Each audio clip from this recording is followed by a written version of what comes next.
So hello my lovely dear students, welcome back to my channel. तो आइए Newton second law को समझने से पहले हम लोग एक क्वांटिटी को समझते हैं जिसका नाम है मोमेंटम। हिंदी में उसको कहते हैं संवेग और इंग्लिश में कहते हैं मोमेंटम। और मोमेंटम को पी से दिखाते हैं, पी से डिनोट करते हैं, उसका सिंबल है, सिंबॉलिक चिन्ह है पी उसका। तो आइए समझते हैं कि मोमेंटम क्या होता है।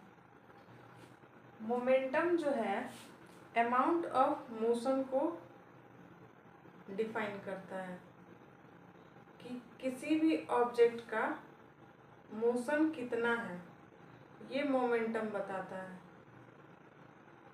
और मोमेंटम में टू क्वांटिटीज होते हैं। फर्स्ट है आपका मास और सेकेंड है आपका वेलोसिटी। तो मास और वेलोसिटी के मिलने से जो मोशन बनता है, अमाउंट ऑफ मोशन, उसे हम कहते हैं मोमेंटम। तो आइए समझते हैं। मान लीजिए कि कोई भी ऑब्जेक्ट है, मान लीजिए कि ट्रक ही ले लेते हैं। ट्रक, मान लीजिए कि ट्रक ले लिए, ये ट्रक है, इसका मास है मान लीजिए कि कितना, 1000 kg।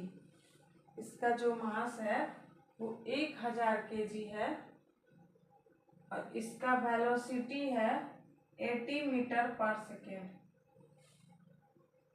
तो इसका मास और इसका वेलोसिटी, मास इंटू वेलोसिटी, दोनों मिल करके अमाउंट ऑफ मोशन डिसाइड कर रहे हैं।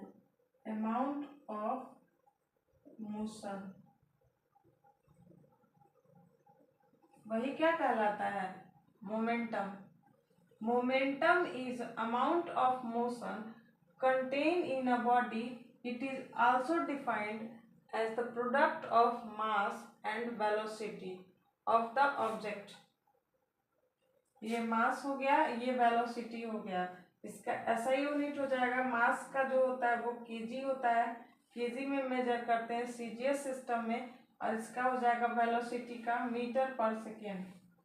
It is a vector quantity, क्योंकि इसका एक निश्चित डायरेक्शन होता है और डायरेक्शन वाले जो क्वांटिटीज होते हैं वो वेक्टर क्वांटिटी होते हैं। इसीलिए जो मोमेंटम है वो वेक्टर क्वांटिटी होता है, उसका एक फिक्स्ड डायरेक्शन होता है।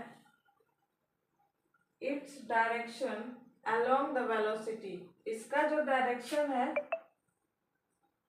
हमेशा उसी डायरेक्शन में होगा जिस डायरेक्शन में उसका वेलोसिटी होगा। मास हो जाने से कुछ नहीं होता, उसका भारीपन उसका वेलोसिटी डिसाइड नहीं करेगा, उसका जो डायरेक्शन है उसका वेलोसिटी डिसाइड करेगा। तो आई होप कि मोमेंटम समझ में आया होगा। एक और बात, मान लीजिए कि कोई ऑब्जेक्ट है जो कि चलना स्टार्ट करती है यहाँ से, तो इसका जो है यू इनिशियल एम, कोई बॉडी का मास है और इसका जो इनिशियल वेलोसिटी है, इनिशियल वेलोसिटी जिसे हम क्या है ui से दिखाए हैं, और यहाँ पे कोई बॉडी है जिसका मास m है, तो ये जो है v वेलोसिटी से स्टार्टिंग में चलना स्टार्ट की थी। अब यही ऑब्जेक्ट कुछ देर के बाद इसका जो वेलोसिटी है वो v हो जाएगा।